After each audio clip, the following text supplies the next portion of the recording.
Good morning, ninth class.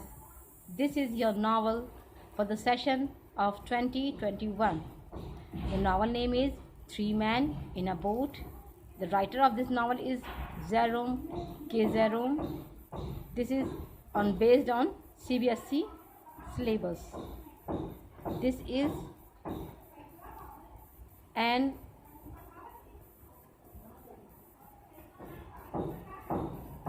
an unsolicited edition. In this novel, total 18 chapters. Term first has 10 chapters and term second has 9 chapters. So let's continue. Let's read novel chapter 1. Three invalid sufferings of George and Harris, a victim to 107 fatal maladies. Maladies means illness. Useful prescription cure for liver complaint in children. We agree that we are overworked and need rest. A week on the rolling deep, George suggests the river. Montmorency lodged an objection. Original motion carried by majority of 3 to 1.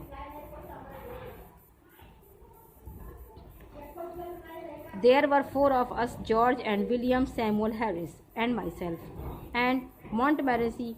We were sitting in my room smoking and talking about how bad we were. Bad from a medical point of view, I mean, of course.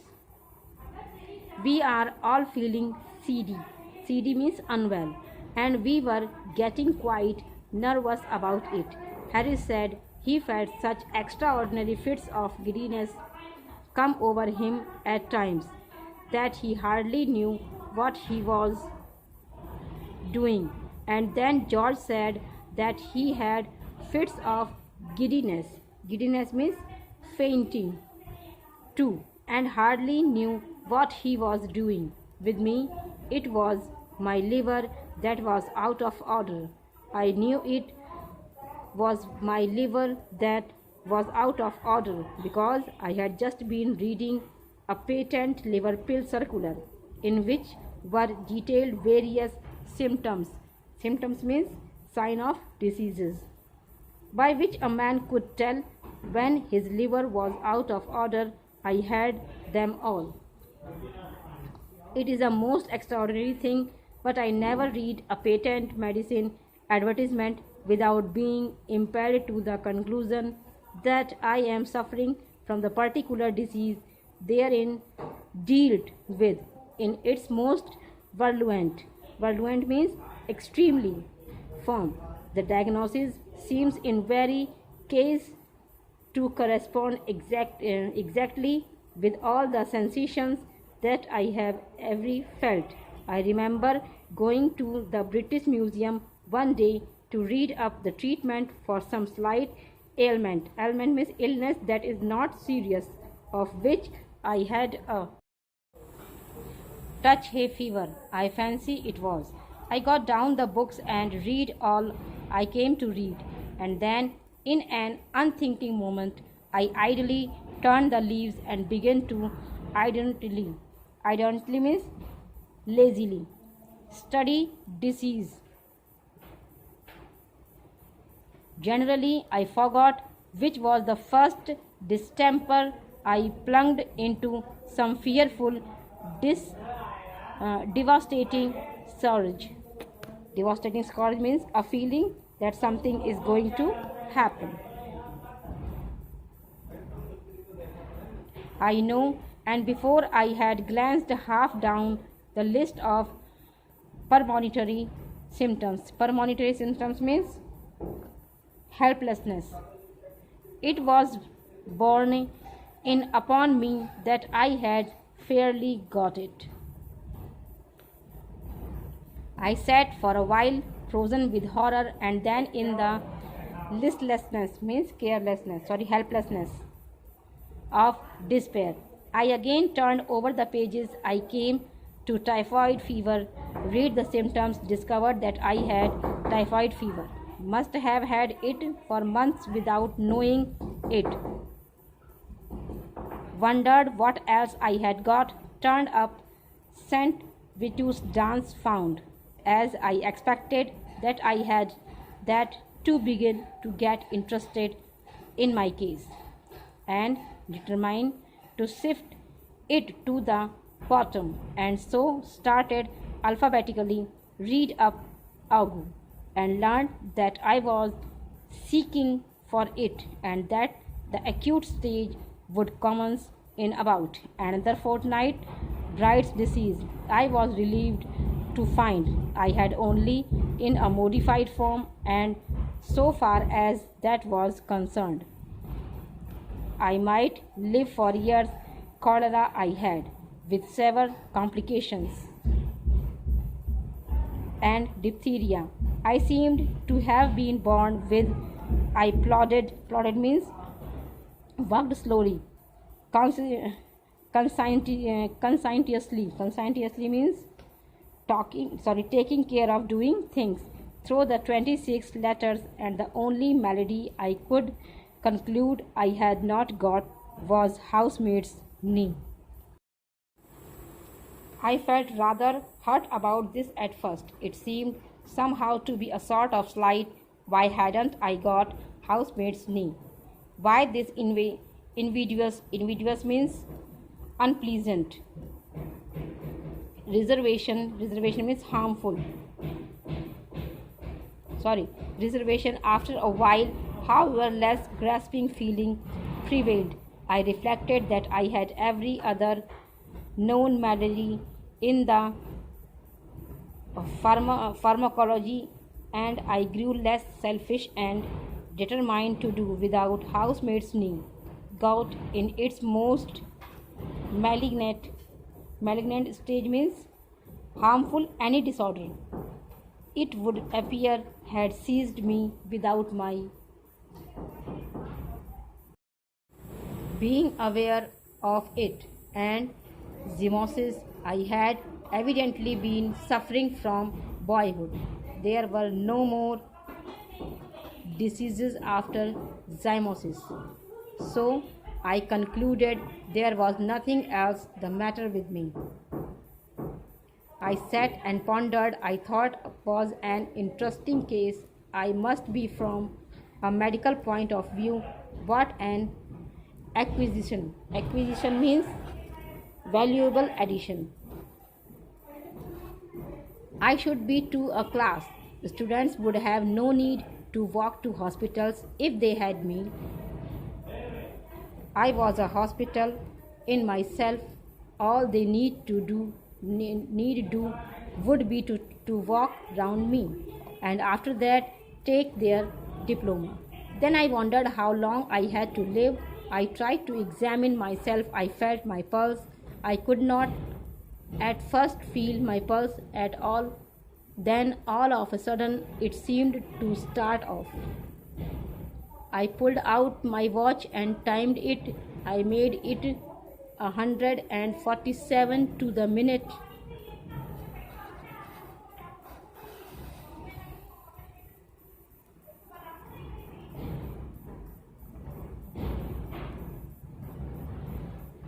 I tried to feel my heart. I could not feel my heart. It had stopped beating. I have since been induced to come to the opinion that it must have been there all the time and must have been beating, but I cannot account for it. I patted myself all over my front, from what I call my waist up to my head, and I went a bit round each side and a little way up the back, but I could not feel or hear anything. I tried to look at my tongue. I stuck it out as far as ever it would go, and I shut one eye and tried to examine it with the other. I could only see the tip, and the only thing that it could gain from that was to feel more certain than before that I had scarlet fever. I walked into the reading room, a happy, healthy man. I crawled out a decrepit wreck, means bad physical or mental condition. I went to my medical man. He is an old chum. Chum means friend of mine, and feel my pulse and looks at my tongue and talks about the weather all for nothing. When I fancy I am ill, so I thought I would do him a good turn by going to him now. What a doctor wants, I said, is practice. He shall have me. He will get more practice out of me than out of 1700 of your ordinary commonplace patients with only one or two disease each. So I went up and saw him, and he said, "Well, what's the matter with you?" I said, "I will not take up your time, dear boy, with telling you what is the matter with me. Life is brief, and you might pass away before I had finished, but I will tell you what is not the matter with me. I have not got housemaid's knee. Why I have not got housemaid's knee, I cannot tell you, but the fact remains that I have not got it. Everything else, however, I have got." And I told him how I came to discover it all. Then he opened me and looked down me and clutched hold of my wrist, and then he hit me over the chest when I wasn't expecting it, a cowardly thing to do, I call it, and immediately afterwards butted, means pushed or hit, me with the side of his head. After that he sat down and wrote out a prescription and folded it up and gave it to me. And I put it in my pocket and went out. I did not open it. I took it to the nearest chemist and handed it in. The man read it and then handed it back.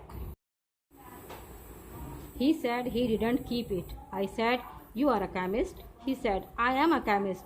If I was a cooperative stores and family hotel combined, I might be able to oblige you. Being only a chemist hampers me." Hampers means obstruct, to be an obstacle. I read the prescription. It ran, "IB beef stick with 1 pt bitter beer every 6 hours, 1 10-mile walk every morning, 1 bed at 11 sharp every night. And don't stuff up your head with things you don't understand."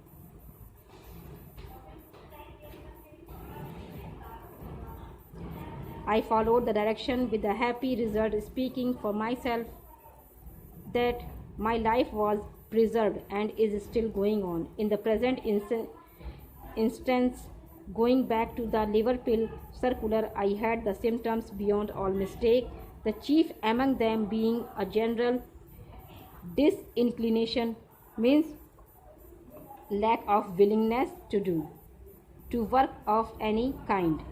What I suffer in that way, no tongue can tell.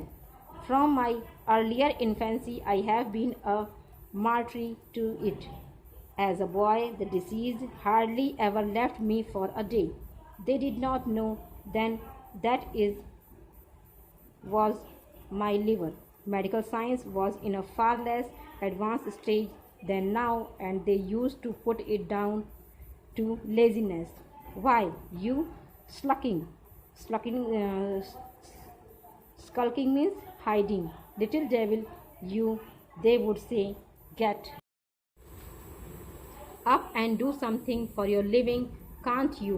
Not knowing, of course, that I was ill. And they didn't give me pills. They gave me clumps. Clumps means boxes or hits on the side of the head. And strange as it may appear, those clumps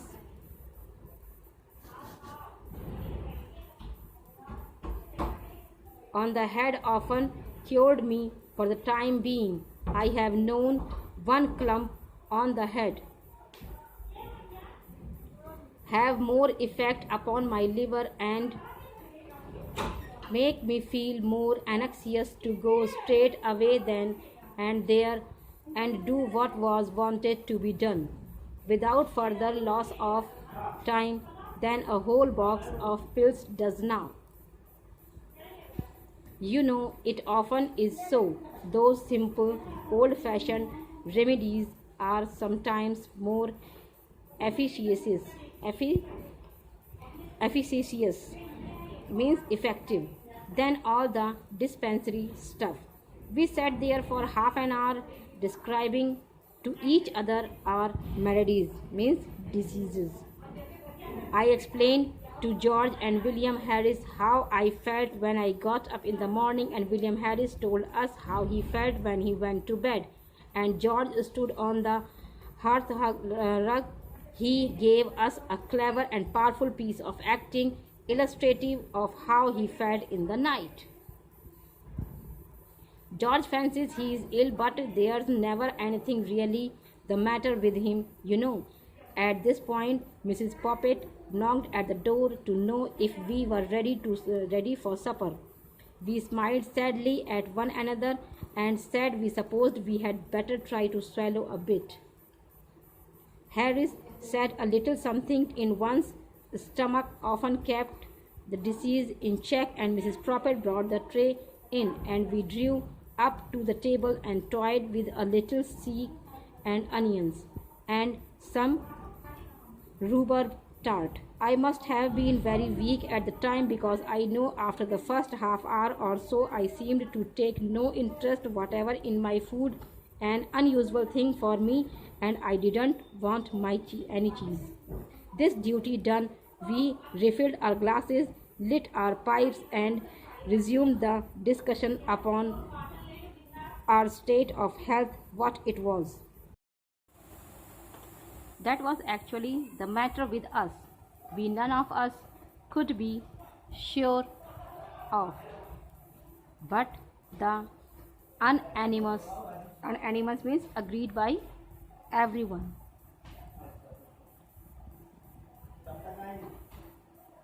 Opinion was that it, whatever it was, had been brought on by overwork. What we want is rest, said Harris. Rest and a complete change, said George. The overstrain upon our brains had produced a general depression throughout the system. Change of scene and absence of the necessity for thought will restore the mental equilibrium. George has a cousin who is usually described in the charge sheet as a medical student, so that he naturally has a somewhat family physicianary way, like a physician, of putting things. I agreed with George and suggested that we should seek out some retired and old world spot, far from the madding means loud or crowd, and dream away. A sunny week among its drowsy lanes, some half-forgotten nook, hidden away by the ferries, out of the reach of the noisy world, some quaint, perched airy on the cliffs of time, from whence the surging waves of the 19th century could sound far off and faint. Harris thought it would be humpy. He said he knew the sort of place I meant, where everybody went to bed at 8 o'clock and you couldn't get a referee for love or money, and had no walk 10 miles to get your baccy. Baccy means tobacco. No, said Harris, if you want rest and change, you can't beat a sea trip. I objected to the sea trip strongly. A sea trip does you good when you are going to have a couple of months of it, but for a week it is wicked. You start on Monday with the idea implanted in your bosom that you are going to enjoy yourself. You wave an airy adieu. Adieu means goodbye to the boys on shore, light your biggest pipe, and swagger about the deck as if you were Captain Cook, Sir Francis Drake, and Christopher Columbus all rolled into one. On Tuesday, you wish you hadn't come. On Wednesday, Thursday, and Friday, you wish you were dead. On Saturday, you are able to swallow a little beef tea and to sit up on deck and answer with a wan. Wan means pale of illness. Sweet smile when kind hearted people ask how you feel now. On Sunday, you begin to walk again and take solid food. And on Monday morning, as with your bag and umbrella in your hand, you stand by the gunwale. Gunwale means upper edge of the sea, of the side of a boat. Waiting to step ashore, you begin to thoroughly like it.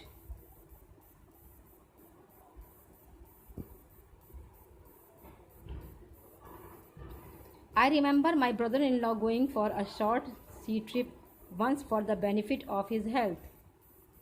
He took a return breath from London to Liverpool, and when he got to Liverpool, the only thing he was anxious about was to sell that return ticket.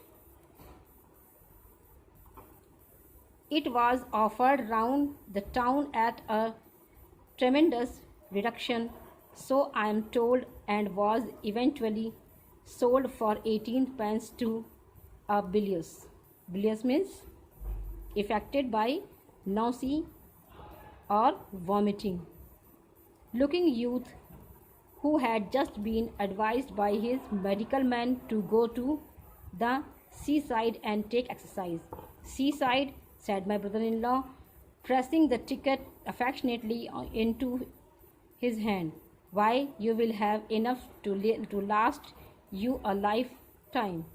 And as for exercise, why, you will get more exercise sitting down on that ship than you would turning somersaults. Somersaults means an acrobatic movement or on dry land. He himself, my brother-in-law, came back by train. He said the North Western Railway was healthy enough for him. Another fellow I knew went for a week's voyage round the coast, and before they started, the steward come to him to ask whether he would pay for each meal as he had it, or arrange beforehand for the whole series. The steward recommended the latter course as it would come to much cheaper. He said they would do him for the whole week at £2.5. He said for breakfast there would be fish, followed by a grill. Lunch was at one and consisted of 4 courses. Dinner at 6, soup, fish, entree, joint, poultry, salad, sweets, cheese, and dessert, and a light meat supper at 10.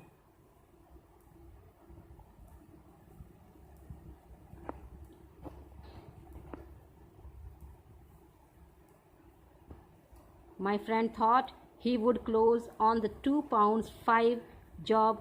He is a hearty eater and did so. Lunch came just as they were off Sheerness. He didn't feel so hungry as he thought he should, and so contented himself with a bit of boiled beef and some strawberries and cream.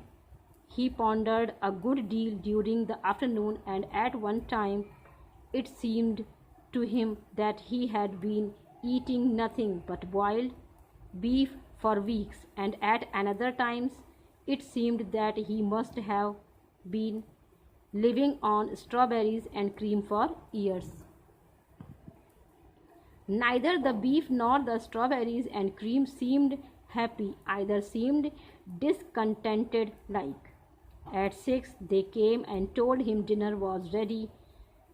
The announcement aroused no enthusiasm within him, but he felt that there was some of the £2.5 to be worked off, and he held on to ropes and things and went down. A pleasant odor of onions and hot ham mingled with fried fish and greens greeted him at the bottom of the ladder, and then the steward came up with an oily smile and said, "What can I get you, sir?" "Get me out of this," was the feeble reply. And they ran him up quick and propped him up over to leeward. Leeward means towards the direction of the wind, and left him. For the next 4 days he lived a simple and blameless life on thin captain's biscuits. I mean that the biscuits were thin, not the captain, and soda water. But towards Saturday he got uppish. Uppish means better. He went in for weak tea and dry toast, and on Monday he was gorging himself on chicken broth. He left the ship on Tuesday, and as it steamed away from the landing stage, he gazed after it regretfully. "There she does," he said. "There she goes with 2 pounds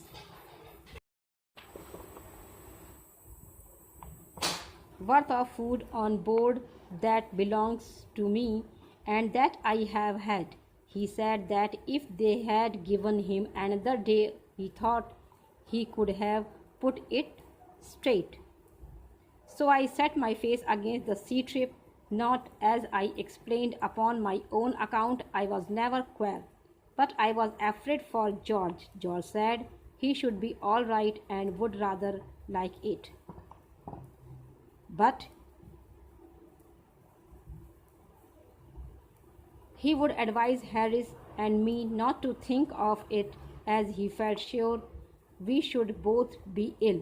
Harris said that to himself it was always a mystery how people managed to get sick at sea. Said he thought people must do it on purpose from affectionate means unnatural behavior. It is not affectionate, it is affectation. Said he had often wished to be, but had never been able. Then he told as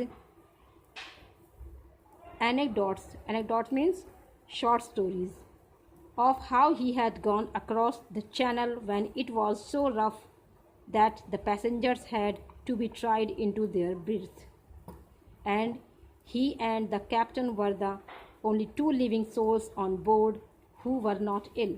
Sometimes it was he and the second mate who were not ill, but it was generally he and one another man.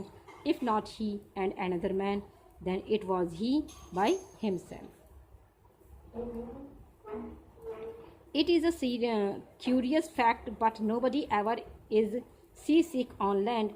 At sea you come across plenty of people, very bad indeed, whole boatloads of them, but I never met a man yet on land who had ever known at all what it was to be seasick, where the thousands upon thousands of bad sailors that swarms in every ship hide themselves when they are on land is a mystery.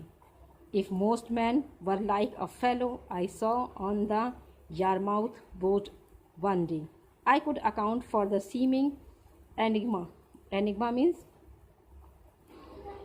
puzzle easily enough. It was just off Southend Pier, I recollect, and he was leaning out through one of the portholes in a very dangerous position. I went up to him to try and save him. "Hi, come further in," I said, shaking him by the shoulder. "You will be overboard."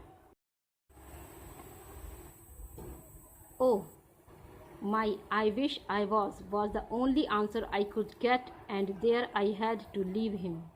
3 weeks afterwards, I met him in the coffee room of a Bath hotel, talking about his voyages and explaining with enthusiasm how he loved the sea. "Good sailor," he replied in answer to a mild young man's envious query. "Well, I did feel a little queer once. I confess it was off Cape Horn. The vessel was wrecked, and the next morning I said, "Weren't you a little shaky by southern fire one day and wanted to be thrown overboard?" "Southern fire," he replied with a puzzled expression. "Yes, going down to Yarmouth last Friday, 3 weeks." "Oh, ah, yes," he answered, brightening up. "I remember now. I did have a headache that afternoon. It was the pickles, you know. They were the most disgraceful pickles I ever tasted in a respectable boat. Do you have any?" For myself, I have discovered an excellent preventive means precautionary measure against seasickness. In balancing myself, you stand in the center of the deck, and as the ship heaves and pitches, you move your body about so as to keep it always straight. When the front of the ship rises, you lean forward till the deck almost touches your nose, and when it back and get up, you lean backwards. This is all very well for an hour or two, but you can't balance yourself for a week. George said, "Let's go up the river." He said, "We should have fresh air, exercise, and quiet." The constant change of scene would occupy our minds, including what there was of Harris, and the hard work would give up a good appetite and make us sleep well. Harris said he didn't think George ought to do anything that would have a tendency to make him sleepier than he always was, as it might be dangerous. He said he didn't very well understand how George was going to sleep any more than he did now, seeing that there was only 24 hours in each day, summer and winter alike, but thought that if he did sleep any more, he might just as well be dead, so save his board and lodging. Harris said, however, that the river would suit him too. I don't know what a tea is, expect a sixpenny one, which includes bread and butter and cake. Ad lib. Ad lib means say something without preparation, and is cheap at the price. If you haven't had any dinner, it seems to suit everybody, however, which is greatly to its credit. It suited me to a T. It is T or I? Too. And Harris and I both said it was a good idea of George, and we said it in a tone that seemed to somehow implement suggestion, that we were surprised that George should have come out so sensible. The only one who was not struck with the suggestion was Montmorency. He never did care for the river, did Montmorency? "It's all very well for you, fellow," he said. "You like it, but I don't. There's nothing for me to do. Scenery is not in my line, and I don't smoke. If I see a rat, you won't stop, and if I go to sleep, you get fooling about with the boat and slop me overboard. If you ask me, I call the whole thing bally foolishness." We were 3-1, however, and the motion was. So class 9, this chapter reading is over. As a homework, all of you will have read and write the summary of the chapter in your notebook as neat and clean. Read this chapter again also. Thank you.